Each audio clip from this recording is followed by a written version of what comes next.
I'm so dark. I'm so dark. Da-ba-dee-da-ba-da. I'm a little too bright. And it's fine. What's up, everybody? Rage Cage 20 here. Coming at you with another Mr. Ballen story. Because I love these. And I think it's fun to make reactions. I released the first one, though. I decided to go through with it and release it and whatnot. And I mean, this guy has a neutral response so far. I mean, quite a few views for me. And I mean, no thumbs down, but no thumbs up. One comment that I deleted because it was just weird and made no sense. It was random as fuck. So I don't have a clear indication whether people enjoy this or not, but I'm still going to keep doing them because I enjoy it. I don't know if I'll release these. I might not. I assume I maybe plan to do such at some point. Who knows? Today we have the worst kidnappers in Australia. And the thumbnail looked very fascinating. Something about some kind of tarp or something with a pentagram on it or some shit. It looked like some of them were doing some kind of like Hitler salutes or some shit, you know, some Nazi shit. It's very confusing. But it sounds like it's going to be a fascinating time. So let's get into this bad boy here. We'll see if anyone gets the honorary dumb motherfucker award. Or not. Maybe we actually have some smart people. It's crazy how many of these stories, it's just a lot of dumb people doing, you know. Like I was reading the comments for the last one I did, and there's so many people who were just like, what dumb person turns around after someone was running at you? And some people were trying to defend them, being like, oh, what, you would walk backwards and risk tripping? I'm just thinking, like, what kind of fucking poor balance do you have that if you're walking backwards you'd guarantee that you would trip? And the answer to that is yeah. Which someone even put yes. It's just this is his response. It's like, yeah, yes, you would. You would walk backwards. That's what you would do. You would not turn your back and be like, best of luck, fingers crossed. No. So we'll see if anyone gets the dumb motherfucker award or whatnot, or what even is gonna happen with this story. Because I saw like a second background with like trees and shit, which sounds very exciting. So let's get into it.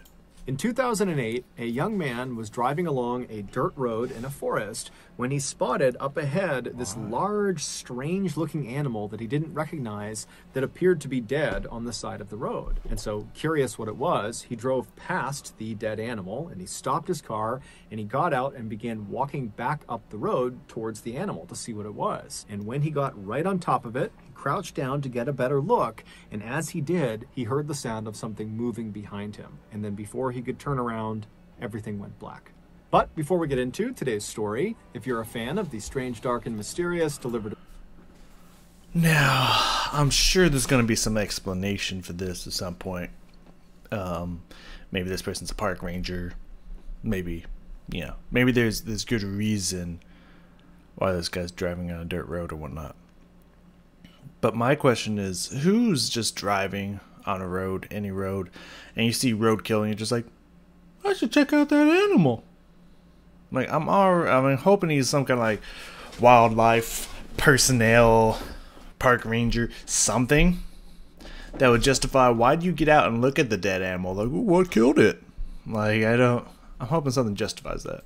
In story format, then you come to the right place, because that's all we do, and we upload once or twice every week. So if that's of interest to you, please invite the like button to come on over your house for a nice, fun, casual game night, and as soon as they step inside, immediately ambush them, handcuff them to the bed, and have a priest perform an exorcism on them. Also, please subscribe to our channel and turn on all notifications so you don't miss any of our weekly uploads. Okay, let's get into today's story.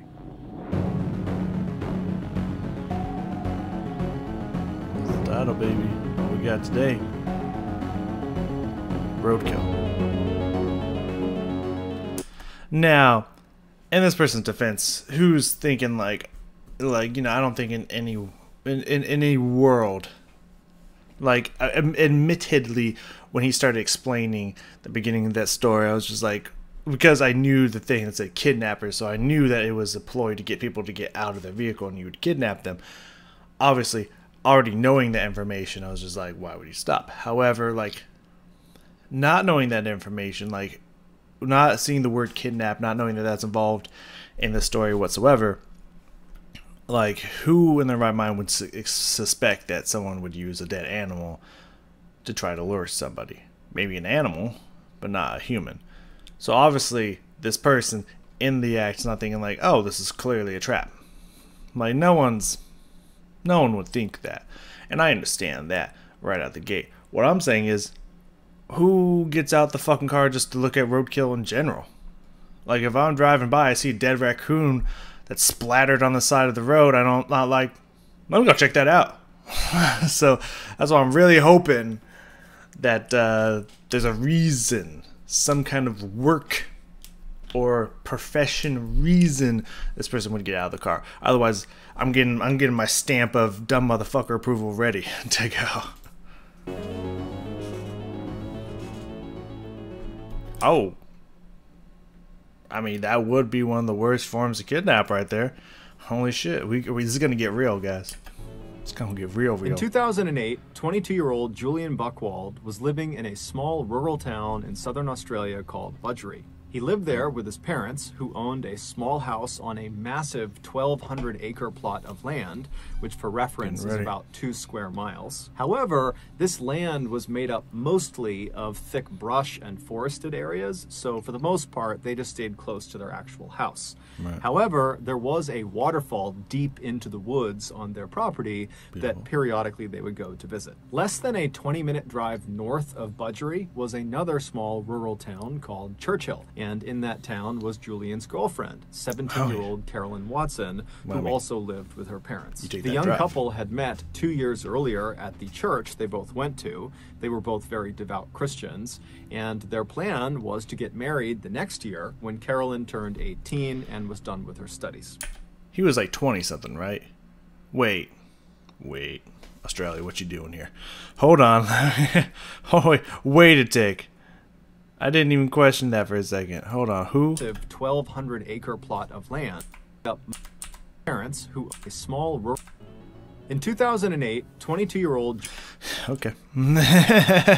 Okay, that's what I thought I heard. Hold on, let's get the waterfall on. Okay, we'll start here. Okay, Australia. I don't know what it's like in your your neck of the woods. I know there's different rules for certain countries and whatnot,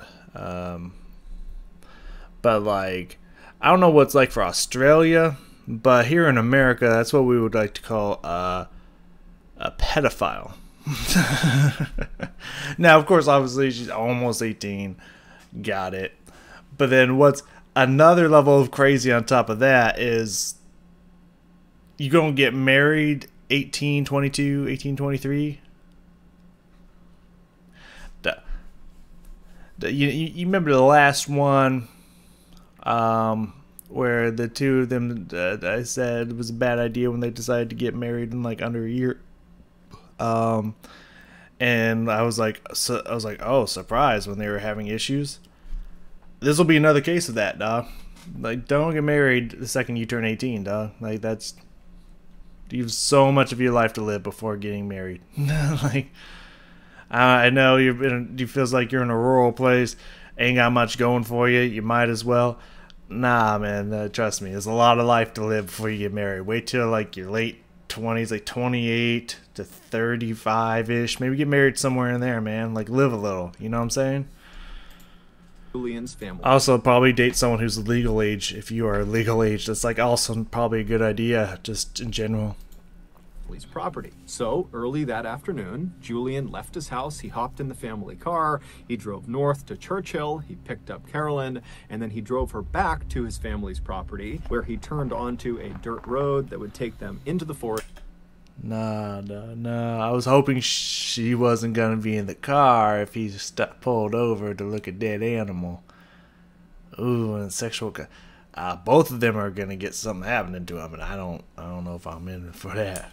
To the waterfall. At some point along this short, bumpy road through the forest, Julian was looking out ahead of the car when he spotted what looked like roadkill on the side of the road. Yeah. And this road... You ain't a park ranger.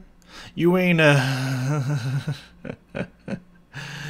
This ain't your profession, your job, your career, from what I've heard so far.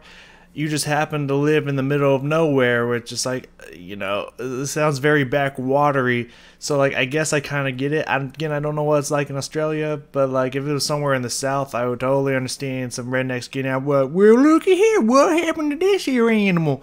So, like, I guess, I guess I could understand it, but, like, I don't know. For me, I'm just like, who cares? Animals die all the time, man.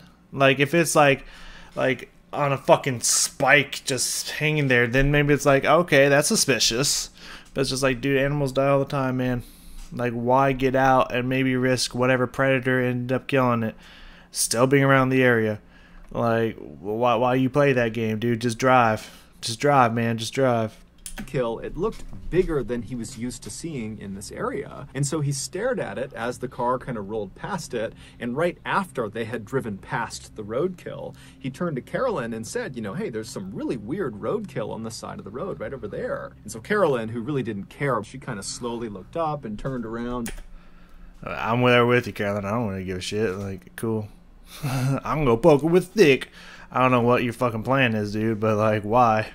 And looked, but she didn't see it, and then after that, the two of them did not discuss the roadkill any further. And so Julian just continued to drive along this dirt road until the road kind of opened up into this big clearing, and in the middle of this clearing, which was basically this field, there was a small pond with a 10-foot high waterfall feeding into it. This was the waterfall. And so Julian parked the car right at the end of the dirt road, right on the edge of this clearing, and he and Carolyn got out. They went around to the back of the car, they got their picnic supplies out of the trunk, and they set up their picnic lunch right on the edge of this pond, looking up at this waterfall. And they were there for about an hour, just kind of enjoying each other's company. And then around 2:30 p.m., they realized it was time to go because they had told their family they'd be back by 3. And so they packed up all of their picnic stuff. They went back to the car. They put it back in the trunk. They hopped back inside the car. Julian turned it on. He turned the car around, and they began driving back down the dirt road that had brought them in. And as soon as they began driving down this road, Julian remembered the strange roadkill he had seen on their way in. Right. And he decided that he wanted to stop and get out and actually go up to it. And so as they're driving along, he looks over at Carolyn and says, hey, do you mind if I stop the car when I see the roadkill so I can go look at it? Carolyn looked at him and she's like, okay, but remember, we have to be back by 3 p.m. That's what we told our families, so please be quick. And so Julian said, no problem. And so he continued driving along, scanning for this roadkill. But after driving for several minutes, he had not found the roadkill yet. And he started to become worried that he had just driven past it without realizing it. And so he stopped the car. They're pretty close to the end of this dirt road. They're almost back to Julian's property. But he stops the car right in the middle of this dirt road. And he turns to Carolyn and says, hey, you know, I think I drove past it. Do you mind if I just hop out and run back? And so Carolyn was totally annoyed that this roadkill viewing was really becoming quite involved. But she says, okay, go. But again, you got to be quick because, you know, it's almost 3 p.m. And so Julian kind of grinned. Okay. Like, we're not in dumb territory yet. Like, I was thinking, like, it would, like, maybe it would be bigger. There'd be more. It was moved somewhere. Something weird happened to it, in which case I'd be like, yeah, I could understand how that would pique someone's interest, and you'd be like, what the fuck's going on here? But, like, the dude's like, I don't see it, which to me personally would say, like, okay, that probably means whatever predator. I would assume animal. I wouldn't at no point so far suspect humanoids, unless, like, maybe, I don't know, hunter, maybe, would there be hunters around that territory? Picked up its prize and walked off with it or whatever, and be like, okay, whatever, you know, hunters took it, whether they be humanoid or not. I'm like, not there, that's fine, whatever, move on. Not like, I didn't see it, I'm gonna run down the road real fast and look for it. You don't mind, do you? Like, obviously, I'm sure you've lived many years in this place and haven't had any crazy interactions with humanoids or anything that would lead him to suspect, like, oh, there's someone waiting in ambush. I know that trick. Obviously, I'm sure that's the case. I'm sure that wouldn't be anywhere on the radar because he's been living here for years. He's been going to this waterfall for years. Never happened. So, like, I get that. It's just, like, me personally, my, like, warning signs of, like, it was there. I clearly didn't see it. My guess is some other bigger animal pulled it away. I don't want to be anywhere near that. So it's a little weird to me that he's like, let me just run unarmored by this vehicle to go check it real fast. Just because my girlfriend would be annoyed if I backed this bitch up. It's just like, we're not dumb motherfucker territory yet, but like, it's just like, dude, who cares? Like, even you there with your girl. And she's just like, she's like, who gives a fuck? But you're like, nah, dude. Like, I've been hanging out with my girl all day, but something about this roadkill. I gotta get roadkill out there, man. I gotta go see it. It's just like, dude, like, you kind of fucking up the date, if I'm gonna be honest with you. Like, you kind of, you're striking out, my man. Like, which is probably a good thing, because, again, she's underage. But, like, again, maybe Australia's not that way. I'll look that up later. Maybe Australia don't give a fuck about that. Like, obviously you're within like 4 or 5 years from each other, 4 and some change years from each other, but like, still I don't understand if like you were 18, she was 17, like, yeah, that's fine, but like, you 22, man, she's 17, what you doing? Anyways, so maybe it's a good thing you're striking out, but you're striking out right now, bro. Like, you're clearly annoying your girlfriend. Like, the fuck is up with you in this roadkill, bro? Like, at that point, you just be like, you know what? Fuck, it's not worth it. Who cares? Let's just get home. Her, he put the car in park and he hopped out, he turned, and he began jogging back down the road. Tell her to lock the door. The waterfall. And after jogging for maybe 30 seconds or so, the road had turned to the right. And so from where he was on the road, if he turned around, he would not have been able to see his car or Carolyn. He was kind of deep in the thick of this forest. But he knew, this road is not very long, and so I'm sure the roadkill has got to be up here somewhere. And so he decided he would just continue running back along this road for maybe 1 or 2 more minutes, and if he didn't find the roadkill by then, he'd just have to give up, turn around, and head back to the car. And so he began jogging, continuing towards the waterfall on this dirt road, and sure enough, after about a minute, he spots off to the side the roadkill. And so he runs up to it, and right away he sees it's this huge animal that's right on the side of the road.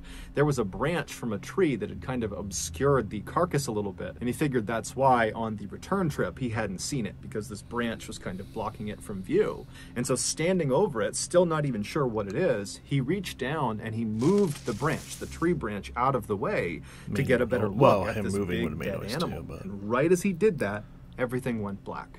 A few minutes later, Carolyn, who was still sitting in the car waiting for her boyfriend to come back, looked at her watch and realized it was getting really close to 3 p.m. and still Julian was not back yet. And so, feeling kind of annoyed with him, she sat up in her seat and turned around and looked out the rear window of the car, expecting to see Julian come bounding down the road. Someone's in the back seat, dude. I'm gonna lose my shit. I'm gonna be so scared. Toward her. But when she looked out the back window, all she saw was this dirt road that kind of bent off to the right out of view and thick trees everywhere. Her boyfriend is nowhere to be seen. Annoyed, she turned back around and sat facing forward again, but began periodically looking in the side view mirror, expecting Julian to pop up at any moment. But after several more minutes went by and still Julian had not come back yet, her annoyance turned into concern. Was Julian actually okay? And so she decided, it's almost 3 p.m. now. We got to get back. I need to get out and actually go investigate and see what's going on with Julian and this roadkill. And so she opened her car door. She stepped outside. She stood up. And that was the end for you. Oh, you people, please. She turned and she looked down the road in the direction it turned to the right towards the waterfall, and she froze because there was something standing right in the middle of the road that her brain simply couldn't process. She wanted to turn and run. She wanted to scream for help, but she couldn't. She was just frozen with fear. Yeah, there's 3 modes. There's fight, flight, and freeze. People only usually reference flight or fight, but freeze does occur occasionally. Sometimes your body just gets so scared it just shuts down. Can't blame if there's a bunch of people in like dark hoods and shit just standing there staring at you. Like that's one of those like that's just unnerving in general. Most people are gonna be scared. Like most people are gonna be scared in that situation, because even if you have a gun in this situation, you don't know, they could be right in the fucking tree line. They're just there to distract you, pop out behind you. You could start firing at them, but like if they smart, like all of a sudden someone can come up behind you and club you. That's just a scary situation no matter who you are. Staring at this thing in the middle of the road. And then seconds later, this thing that she saw in the road began moving toward her. Yeah. Around 3:30 p.m. that day, Julian's mother, who was at the house, realized her son had still not come back from his picnic. And this was very unlike him. He was extremely punctual. And so she stepped out onto the front porch to wait for him. But after waiting on the front porch for 30 minutes and him not showing up again, she got really concerned. And so she left the porch and went down onto their driveway, and their driveway extended right up to the main road that ran along the front of the house. And when she reached the top of her driveway, she just turned and watched down the main road, waiting for her son to come back. Because in order to get to the waterfall, you had to get on this main road and then turn onto that dirt road that was a little ways down this main road. Yeah. And so she's just standing there looking down the road, waiting for her son, but he's still not coming out of that dirt road. She gonna and get as got she's too? looking in this direction, she happens to glance along the chain link fence that ran along the front of her property. And she noticed there was a plastic bottle that had been jammed through one of the chain links. And so she decided she would just go over and see what it was, because it didn't make any sense that there would be a bottle in her fence. And so she walks over, she pulls the bottle out of the fence, and she realizes there is a tightly rolled piece of paper that's inside of the bottle. And so she unscrews the cap, she turns the bottle over. Kidnappers. Is it ransom? Who just like, oh, I'll find this? Like, what kind of ransom is this? And she pours this little piece of paper out. She unfurls the piece of paper and sees there's writing on it. And as she's reading it, her heart starts to race and she covers her mouth. This note was clearly intended for her to read, or someone in the family to read that day. What? Because it was about what happened to Julian and Carolyn that day. The note, which was covered in all these strange satanic symbols and was barely A photo of similar understandable. satanic symbols. I mean, there's technically a pentagram in here somewhere, isn't it? It's a little weird. Who's just like, they'll find this bottle? You know, who's assuming that? Oh, yeah, there we go. That's a little bit better. Like, who's just assuming that, like, yeah, they'll find this bottle. Don't even worry about it. Like, who's gonna see a bottle in a random slot of their good size, I would assume, chain link fence, and who would not see that? Like, it just kind of seems, that's hoping for a lot. That's really hoping for a lot. But that means they knew somehow where they came from, or at least assumed, because like there's probably only one road that goes down there, and it's like, I assume it's this house, or they got it out of the people that they took. And walked up to the house and put that in there. So that means they just chilling out in the woods, man. That's fucking fucked, dog. Because the grammar and spelling was so terrible, it generally communicated that Julian and Carolyn, who they called the boy and the girl, had been kidnapped. And so long as the family did not contact police, they, the boy and the girl, Julian and Carolyn, would be returned. It didn't really specify what they were going to do to them, and there was no ransom. It basically just said, you better not tell police, or else. Well, I mean, it's kind of weird that it's just like, no ransom, no, like, we're not going to tell you anything that we're going to do to them. You'll get them back. Just don't tell the cops. That's very much like abusers saying like, oh, don't tell anyone or you get in trouble. So it's just like one of those, like in that situation, usually you tell someone. But in this situation, like, I mean, are they telling the truth? Like, you don't know if they're telling the truth, but like, if they didn't say when, you know? So I mean, like, you probably still call the cops because, like, maybe they're. I mean, I would assume maybe from the beginning or something. Maybe it's some kind of sex trafficking or something. So like, the longer you wait, the farther away from your country they could become.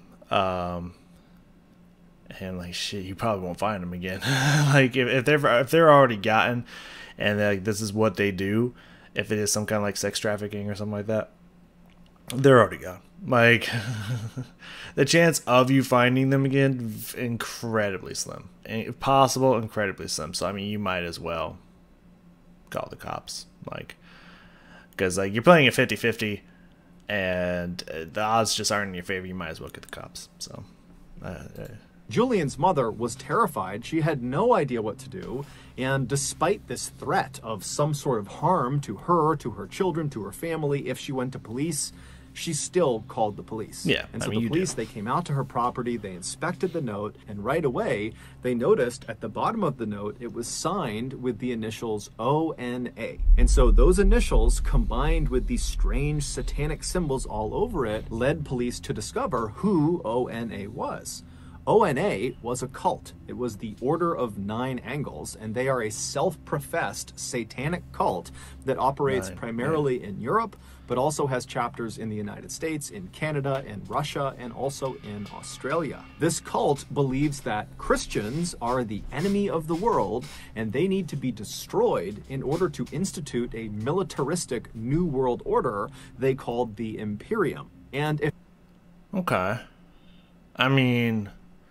You have me at part of that.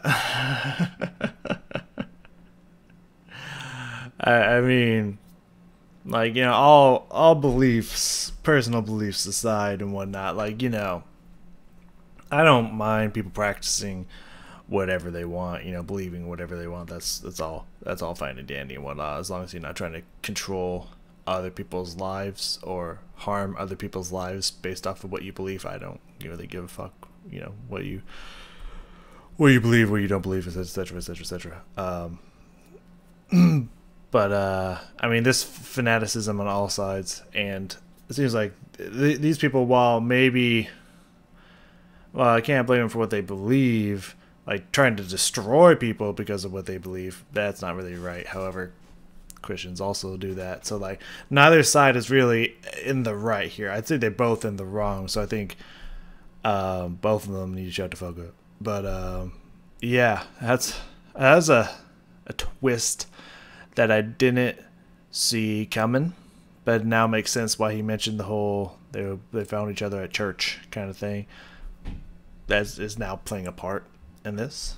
Okay, drawing connections. So they're going to destroy all Christians in the world to start an imperialistic New World military order.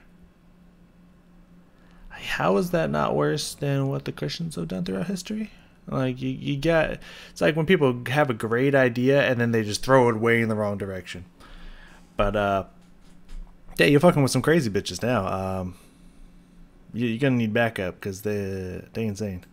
If that wasn't frightening enough, this cult openly advocates for and apparently practices human sacrifice. They have come out and said the people they kill in these sacrifices are people they consider lesser thans, basically the bad people of society.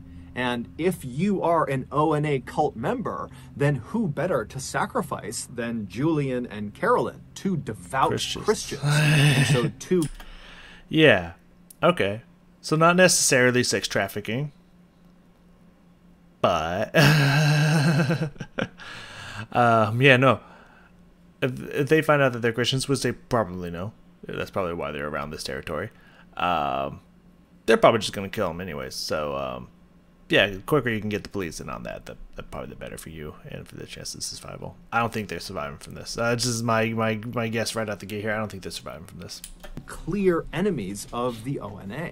Now, at first, when the police saw this note and kind of put this together, they're thinking, this has got to be a prank. I mean, Carolyn and Julian have only been gone for a couple of hours at this point, and all we have is this note in a bottle stuck into the fence. This does not seem like some huge conspiracy of a cult coming in here and snatching these kids to commit at some human sacrifice. I mean, you can't but take chances when like Carolyn's parents found out about this note and how they were still missing, they would tell the police, 10 days ago, we received a letter in the mail that had strange satanic symbols all over it, and it really didn't make any sense. It basically was threatening them not to go to police, but 10 days ago, they had no reason to go to police. And so they just didn't really understand why they received this message or who had sent it. And so they had just... So this was planned for over a week. Holy shit. Just kind of dismissed it and not told anyone. But now, with these two notes looking nearly identical, it seemed fairly obvious that whether it was the ONA or some other person or group, whoever was behind the kidnapping of Julian and Carolyn had clearly been watching both of their properties prior to the attack, which meant this was likely a more sophisticated kidnapping than it seemed. So that evening... See, they had been studying him. They knew that the dude couldn't resist roadkill. That dude wasn't a roadkill enthusiast. He had to go check out animal remains. They was scouting him from the beginning. They knew what tickled his fancy. They knew it.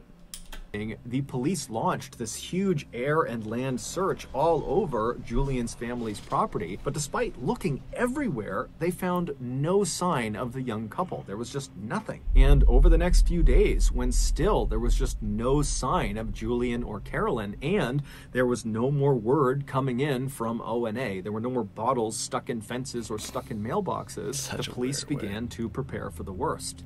Then something totally unexpected happened. On March 11th, so 7 days after Carolyn and Julian went missing, a farmer was driving along this windy... I was gonna say, are they gonna come back, but they're gonna be like completely converted? They're gonna be all like satanic and shit and go after their parents, like mind control or something? That'd be a huge fucking plot twist. Back road up in the mountains right near Alpine National Park. Alpine National Park is this very rugged, mountainous place that's about 250 miles to the north of Budgery. And so as this guy is driving along this road, which is very heavily forested on either side, he sees up ahead this young man and young woman who are barely wearing any clothes come stumbling out of the forest and kind of plop down on the side of the road. And so concerned they're hurt or they're lost or something, the farmer rolled right up next to them and he rolled his window down and asked, hey, are you guys okay? Yo, what the fuck's up? And they got up and they kind of stumbled their way over to the car and they introduced themselves as Carolyn and Julian and they pleaded for his help. And so the farmer helped them into his car and he drove them to the hospital. I mean, that's a little dangerous in general. That can also be a ploy. But you know, that's a tough decision to make, because like you could let them into your car and then they might attack you. Like that might also be like the roadkill ambush kind of situation. Luckily for this person, I think at least there could be another twist in here. But he was right in to bring these people to help. It wasn't long before the police in Budgery learned that Carolyn and Julian had been found and they were alive. And so very quickly they rushed up to that hospital near the national park. And when they got there, they spoke to doctors who would say, you know, Carolyn and Julian are very traumatized. They're horribly sunburned. They're covered in bug bites. They got cuts and bruises all over them, but they're okay. They're going to survive. And so the police went into Julian and Carolyn's room. And at first, you know, they just talked to them for a couple of minutes to really see that they were okay. And after feeling pretty confident that they were, they said, look, you know, I don't mean to just jump right into the trauma you just experienced. We kind of need to know. But we really need any information you can give us about what just happened. Who did this to you? Who brought you out here? Because if it's ONA and they're out in the Alpine National Park, we need to know about it. We need to get out there and we need to stop them. And so Julian and Carolyn would both independently sit down and tell the police what happened to them. And so the following is the combined story of these two accounts that they gave police. But before we get into that, I want to tell you about today's sponsor, Current. Banking is one of the few industries... Okay, back to the story. And so again, here is the account that both Julian and Carolyn gave to police. 7 days earlier, when Julian had gotten out of the car and ran back down the road to that dead animal on the side of the road, and he had reached down to kind of get that branch out of the way to get a better look at this thing, he heard sudden movement behind him, and as he turned, he didn't have a chance to see what was behind him, but he felt something hard smash him in the back of the head, and it knocked him unconscious. When he woke up, he knew right away that a significant amount of time had passed, that he had been unconscious for what must have been several hours, because now it was dark out, and when he was struck, it was broad daylight, and he looked around him, and he had no idea where he was. He was in the middle of this forest, he had no clothes on, his wrists and his ankles were tied together, and he moved around, and he realized he had been tied to a tree that was right behind him. And so he's got no idea what's going on, he has no idea where he is, he's looking around, he doesn't see anyone, and then amazingly, when he looks down, right next to him, underneath some leaves,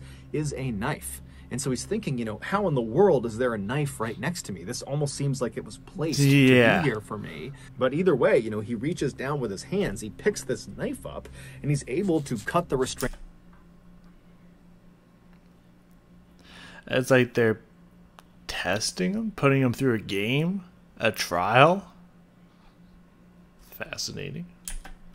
Off of his ankles, and then he's able to cut the restraints off of his waist, and then he stands up and he's able to kind of cut off the ones on his wrist, and then he's free.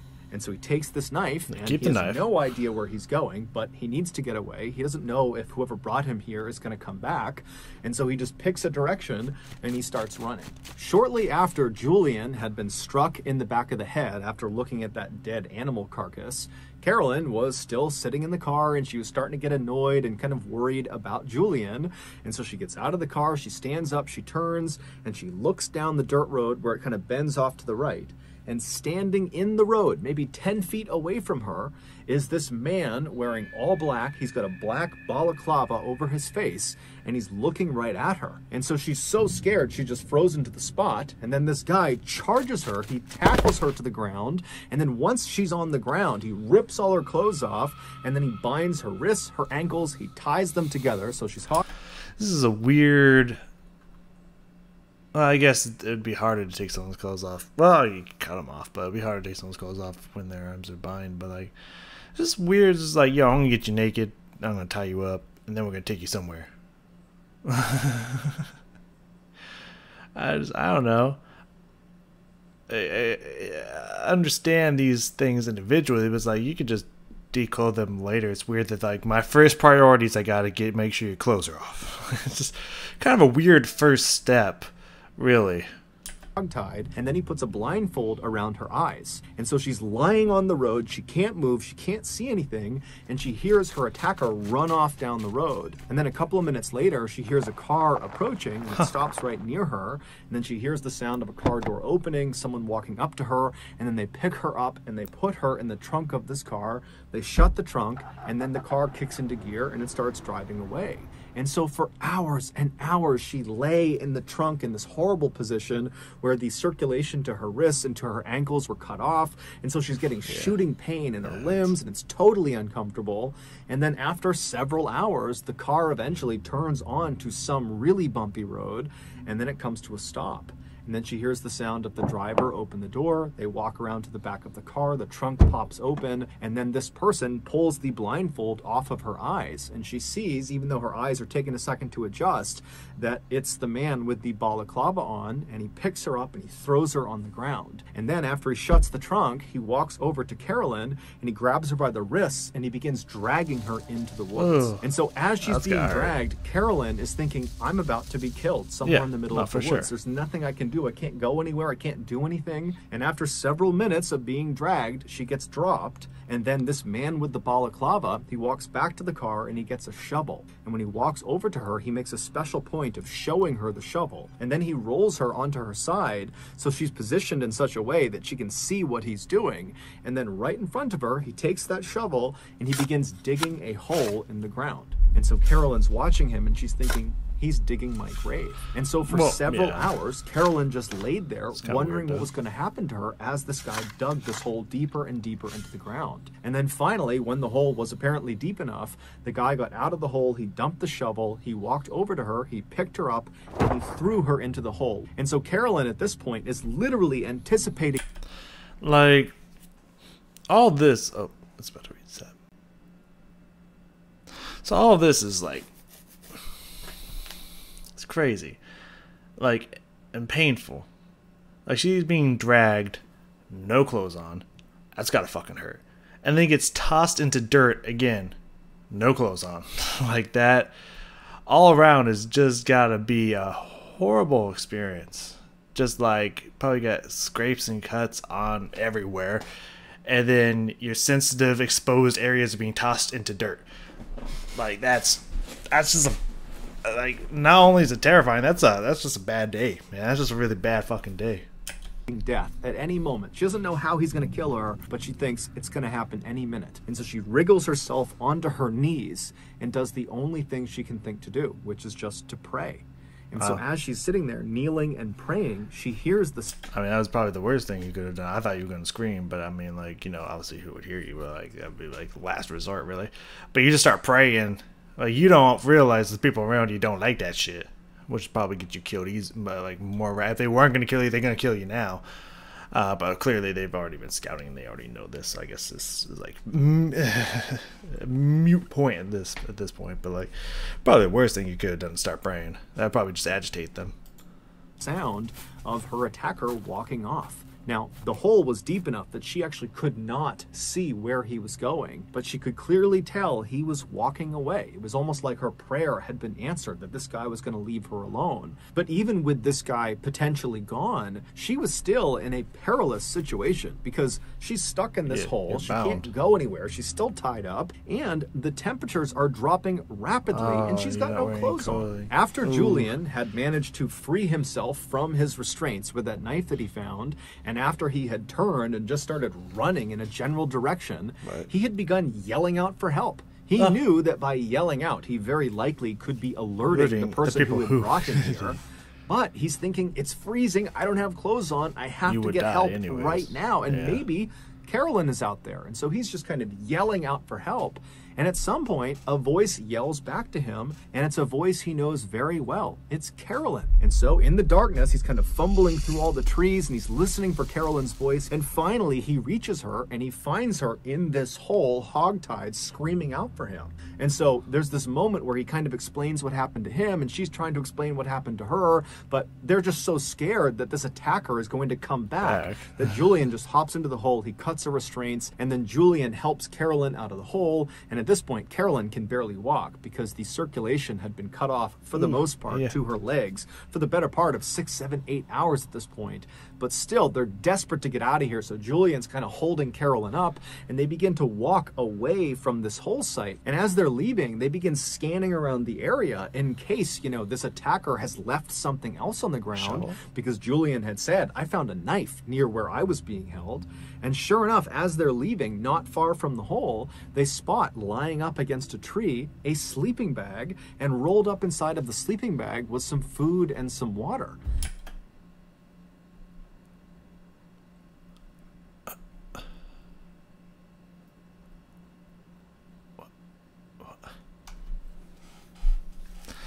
This is like some weird horror kidnapping survivor episode. Like, it's like these guys wanted to play Naked and Afraid for reals. But they didn't want it to be like reality TV fake. They're just like, we want to see a real episode of Naked and Afraid, and we're going to make it happen. All right. Weird, fucked up, but fascinating. That's very interesting. And so Julian and Carolyn, they can't understand how in the world this has happened. Both the horrible luck of being kidnapped and brought out here, and the unbelievable. Yeah, it's just so unlucky.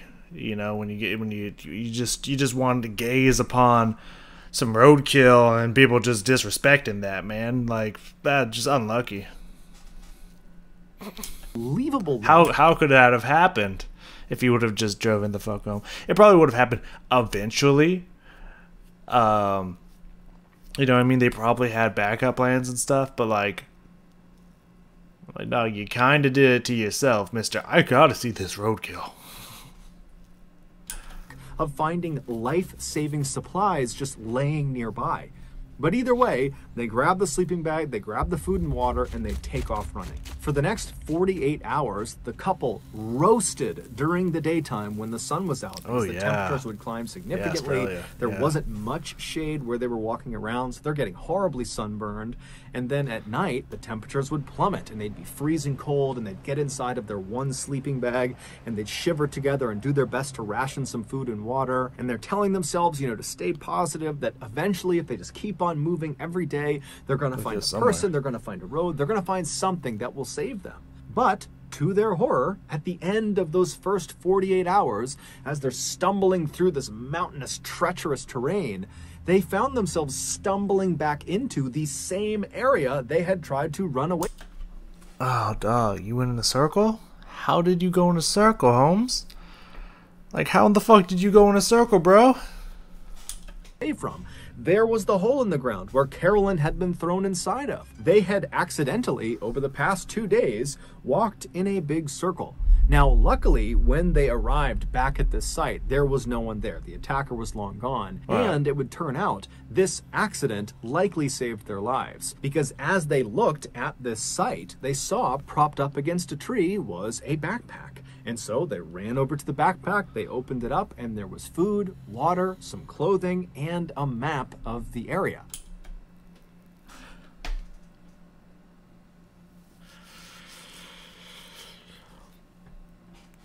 What? Now, again, the couple is totally dumbfounded why they are just happening to find these life-saving supplies right when they need them. But at the same time, they're thinking, okay, well, if these supplies are sitting here, then certainly the person who has left them here, their attacker, they're going to be back soon. And so they just grabbed the backpack with everything. I mean, with the knife and with the sleeping bag and stuff like that, I would have assumed, like, from the get-go, like who just leaves this here?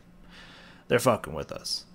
And if I were to get back and then I would see this, I'd be like, yeah, they're playing some kind of fucking game. They're probably watching us. Who knows if they're going to let us leave or not. Be ready for a tussle. But who knows? Inside of it, and they took off running. And for the next 5 days, they used that map as best as they could, and they eventually stumbled their way through the terrain, you know, roasting during the daytime and freezing at night. And eventually, they reached that road where they stumbled out, and the farmer driving along the back road, he spotted them, and he brought them to the hospital. Dude, that, like, so unbelievably fortunate. Wow. Because, I mean, who's going to find these people if they're hiding? You know what I mean? Like, the chances of them finding them, pretty slim. So they could probably just stalk around, just watch this, enjoy this whole scene and whatnot. If they die, haha, screw the Christians or whatever. But they've survived. They got a show out of it.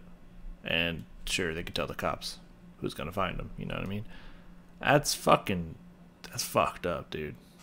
It's also fascinating that someone's just like, in my opinion, it just seems like they want to reenact, puts two unwilling, unknowing individuals into a naked and afraid survival situation and just watch. Why? Yeah, like, fucking why though? After hearing this story, the police very quickly organized a massive search around the area of Alpine National Park where the farmer picked up Julian and Carolyn, because they're thinking, okay, it's got to be right around here that we'll find the man in the balaclava that might lead us to the ONA, or maybe he's not connected to the ONA, but whoever he is, we need to find this guy. And so the police, they go out, they do this huge search. They don't find the man with the balaclava. They don't find any sign of the ONA, but they do find that area where that hole had been dug that Carolyn had been thrown in.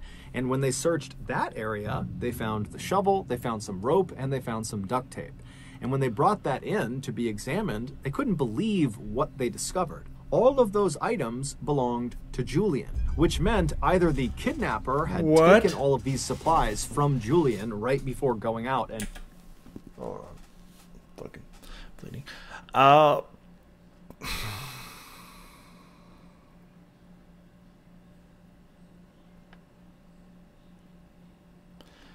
Either this guy... But you can see the gears turning. Either this guy, I don't know if he had these provisions in his truck, Or he stole it from Julian's house. It's one of Julian's parents. Or it's Julian. Perpetrating this kidnapping. Or, much more likely, Julian had supplied these things to the kidnapper. Or that. I didn't think about that one. And so was involved in some way in this kidnapping. And so the police... But why would he do that to himself, though? Like, why would he do it to himself, though? Went to Julian and confronted him with this information and said, "You're not telling us everything because these are your items." And at first, Julian would completely deny any accusations that he had anything to do with this. But after some very serious police pressure was put on him, he cracked. The following is the real story of what happened. Why? Why would you intentionally risk your own life just so you can... I guess if you're very religious, this is maybe the only way you're going to be able to see your girlfriend naked. Like, is that like the thing until you... Well, maybe that's why they wanted to get married at 18. If you're going to get married at 18, you know, the whole like, oh, sex after marriage, then you didn't have to wait very long. So like, that really doesn't make any sense. So did you just want to be like, I just wanted to see if we could do it? Like, what? Like, squeeze me? What the fuck is going on here? Back on March 4th, so the day that Julian and Carolyn went missing... Well, that's why you're so interested in roadkill. And you wanted to do it out of sight of her. Like, oh, I just didn't see it. And why the branch was covering it on the way there. Julian, you piece of shit. Julian, after picking Carolyn up, they made it onto that dirt road that led into the forest towards the waterfall, and as they're driving along, Julian claimed to have seen some roadkill, some very strange roadkill on the side of the road. And she wasn't paying attention. And so when Carolyn kind of turned around to look and didn't see it, Julian made it seem like, oh, well, we drove past it, that's why you didn't see it. But in reality, there was never any roadkill. That was completely made up. There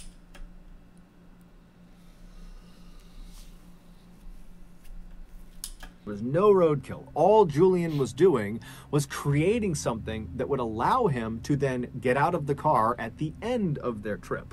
And so they drive the rest of the way into the waterfall, they have their picnic, they turn around, they head back, and then again, Julian says, hey, Carolyn, do you mind if I, get out to look at the roadkill? And so she says yes, and then he acts like, oh, we must have driven past it, so I need to get out and run back if I want to go see it. So Carolyn, she's not thinking it's totally strange, she says okay, and so he hops out and he runs his way, he goes around that curve in the road, out of sight. There's no roadkill. Instead, he makes his way to a tree where days earlier he had stashed his all-black outfit. But why, though? Black balaclava and his knife, his shovel, his rope, his duct tape. It was all stashed in this spot. And you didn't even get your DNA off of the shit? Bruh. And so there was no, we accidentally stumbled back upon this. You're just like, oh, we need to get these supplies. That was going to be out of view of where Carolyn was. And so after getting all dressed up, he turned and began walking back towards Carolyn and his car. And when he turned the corner, he saw Carolyn was already standing outside of the car.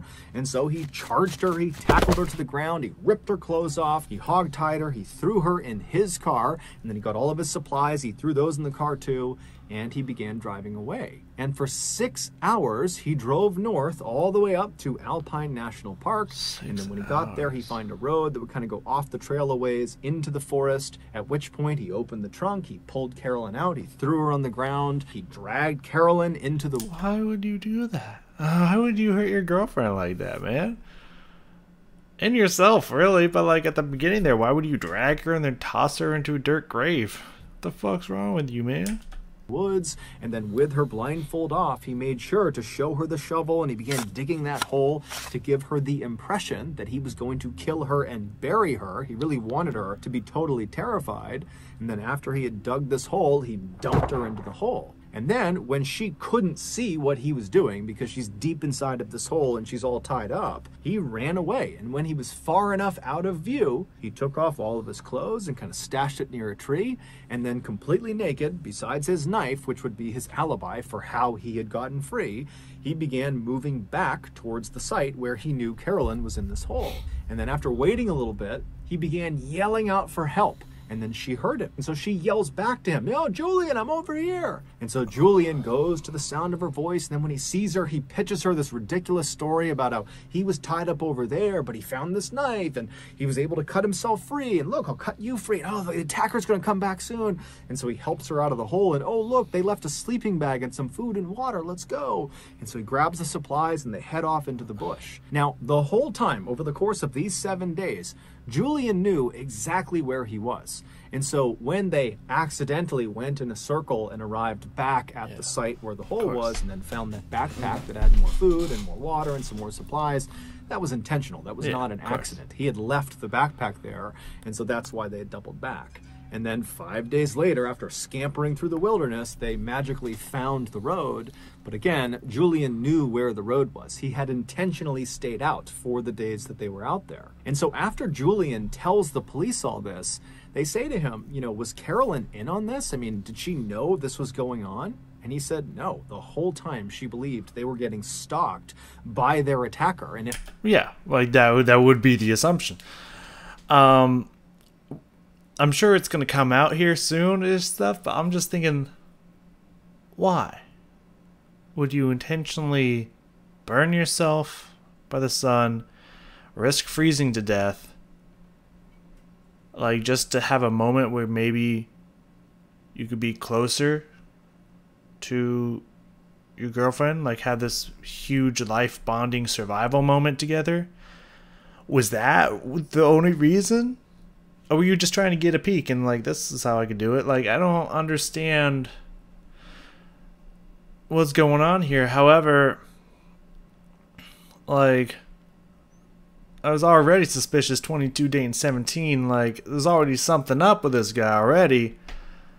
And this is why you don't let this shit go down, you know what I mean? This is why we don't let it happen in America, Australia. That's all I'm saying. Just putting that out there. And people who do it, that's why we label them as a pedophile and try to throw them in jail. Maybe this is why Australia. Just putting that, throwing that one out there, just as a thinker. Just, think about it. Think on it for a little bit. If they ever caught up to them, they would be killed. And so the police are like, okay, well, why did you do this? Julian would say, he and Carolyn were both very committed to their faith, and they both believed in not having sex before. There's no way I called that, right? There is no way I called that. There is no way I called that, right? He just wanted to get a peek. Is this what he just wanted to get a peek? Maybe she was pushing for like, oh, I kind of want to wait. I don't want to get married at 18. I want to wait a little bit longer. And he's just like, I want to get some. Here's a way I can do it. Like, dog. There's no way that was just to get a peek, homeboy. There's no fucking way. God damn it. For marriage. But over time, Julian had gotten to the point where he just couldn't wait any longer to have sex with Carolyn, and they weren't scheduled to get married for another year. And he just did not think he could wait a full year. It's just a year, dog. It's just a year, bro. Before they could finally have intercourse. And I mean, I get you're in your sexual prime and shit like that. Like, I get that, but like, it's just a year, man. It's just like, it's just a year, you know what I'm saying? Like, you can hold off for a year, bro. Like, come on now. So he had staged this. I mean, yeah, but he was like devout, but he still wanted to get some, so he wasn't very devout. You could just find someone who wasn't religious and be like, okay, sorry, but I want to get some. You know what I'm saying? This entire kidnapping in order to hopefully coerce Carolyn into having sex with him. And so while he and Carolyn... To stay warm, we need to increase our body temperature by having sex. I don't know. Nah, not like this. Which honestly is not a smart idea. But not that I think that she would understand this, being young. But like, if you raise your body temperature that much and you're sweating, all that sweat is going to do is freeze you harder after you're done having sex. So, you know, not actually a smart idea to get warm. It would just, the only thing you really could do in that situation would just be cuddle and or see if you can get a fire going. Like, were out on the run in Alpine National Park for those 7 days and nights. They were not wearing any clothes or barely wearing any clothes. And at night, they only had that one sleeping bag that Julian had intentionally staged in advance. He knew they would have that one sleeping bag. And so they would climb into that bag at night because it's freezing cold out. Right. And as they're laying there right on top of each other, he would say to Carolyn, "We need to have sex in order to produce enough heat." Duh, come on. That we don't freeze to death out here. But Carolyn, despite the circumstances, every time said no. And so it was actually probably smart. He probably would have accidentally ended up killing himself in that situation. You know, like, I don't know how cold it was. I do not know, you know, how hot and sweaty they would have gotten. But like, if they're just in a tight, barely breathable space having sex, that he would definitely cause them to sweat, and your body sweats so that it can cool itself down. So if it's already freezing, as soon as your body temperature drops back down to not having sex, that sweat on your body would fucking probably kill you, dude, or at least get you really sick. So, like, it's probably a good thing. She probably saved your guys' lives by not having sex. You dumb motherfucker. You know what? I was holding this the whole time. Stamp of approval. Now you dumb. I mean, not only are you fucking piece of shit for what you did. No wonder there was a bottle. What? But you were banking that your parents would find a bottle. No. Anyways, I'm like, yeah, you're a horrible piece of shit, and I hope that you did die, you motherfucker. That's a horrible thing to do, period. Just to get some punani? Dude, come on, man. No, like, hold it in, brother. You can wait. So yeah, you're not only being a horrible piece of shit, but like, through none of these stages was you dumb. Until that point where you probably would have killed yourself or gotten damn borderline near killing one of you just to have sex. Dumb. That's a dumb motherfucking move right there. After 7 days of trying to convince Carolyn that they had to have sex, it was a matter of life or death, and that if they just said their vows, that under the eyes of God, they would be considered married, and sex would be okay at that point. Despite all of his best efforts, every single time, Carolyn just continued to say, no. And so, at the end of those 7 days, Julian finally just gave up. And so that's when they magically made their way out to the road and were rescued. Julian would also tell police that he was the one who wrote those notes prior to the kidnapping, in hopes that they would believe the Order of the Nine Angles was behind all of this and he wouldn't get in trouble. Prior to his trial for kidnapping. Yeah. You know, you definitely go to jail for that. It's why he wrote in such horrible grammar, so that in potential handwriting that it wouldn't be traced back to him. Got it. How did you hear about this group? Julian was out on bail, and he decided he would just try to flee Australia. And so the way he did this is he dyed his skin a darker shade, and he also dyed his hair darker, and then he attempted to use a fake Indian passport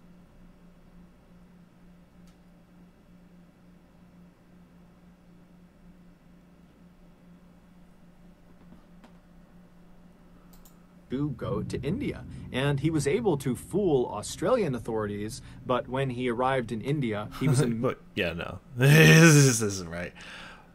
Why would you go to India, dog? Why would you go to India? It's not like a horrible place to live, but it's like, depending on the part of India, that could be a really dangerous and not the best place to be living at, man. Like, you don't think before you do shit, do you? Trying to kill yourself with sex. Immediately found out, and he was extradited back to Australia, where he would stand trial. You think Indians wouldn't recognize that you ain't Indian? Like, this guy definitely now a certified dumb motherfucker. And in 2009, he was found guilty of kidnapping along with a host of other obscure charges. Yep. And he was sentenced to 7 years and 9 months in prison. So that's going to do it. If you got something out of today's episode,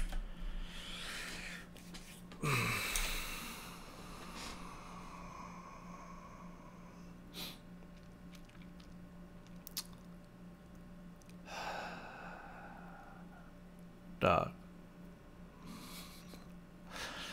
As I said before, who was it that I said this on?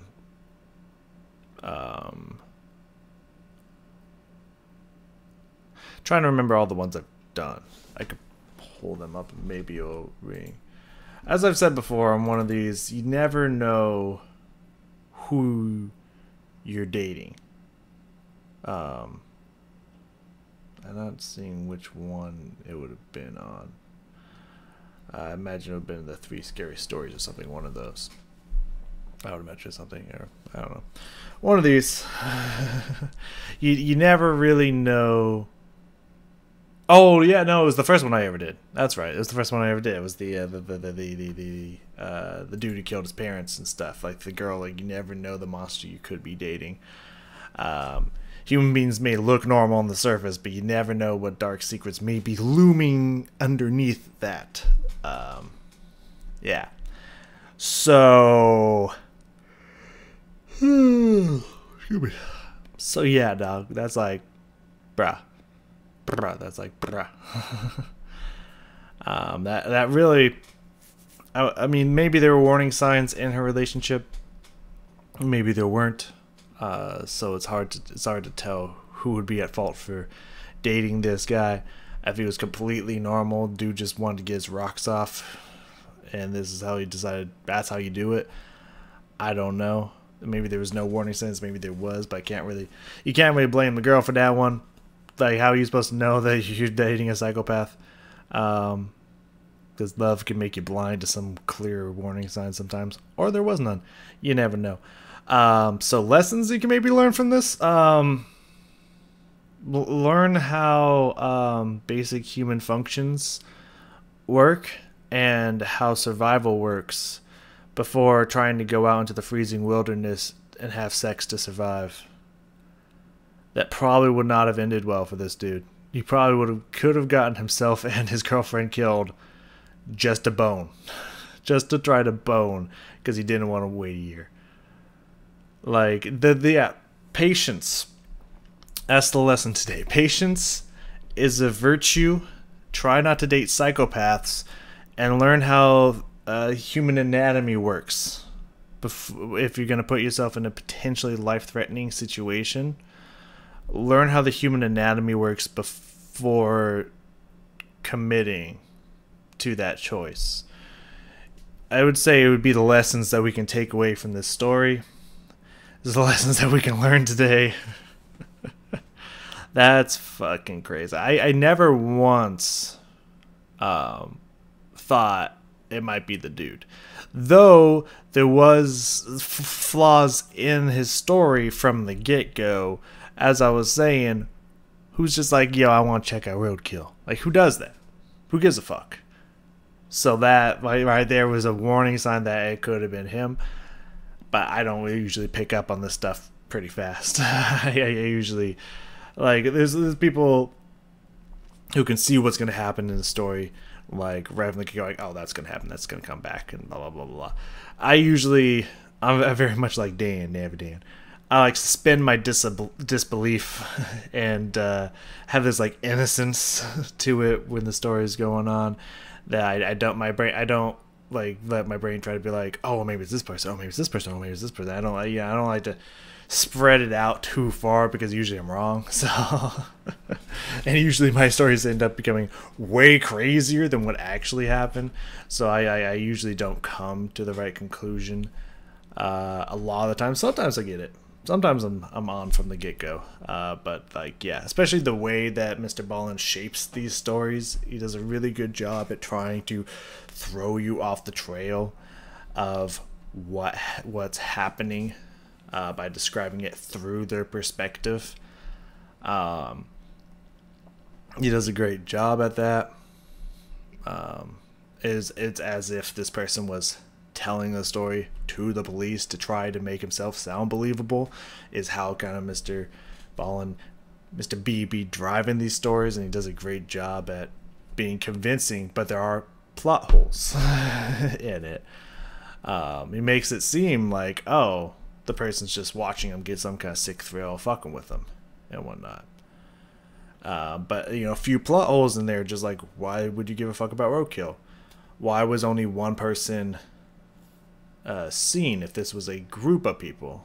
You know, if this was a cult terrorist-like group, why was it just one person? You know, little plot holes like that shine through, that start to give you inkling like something's not right here.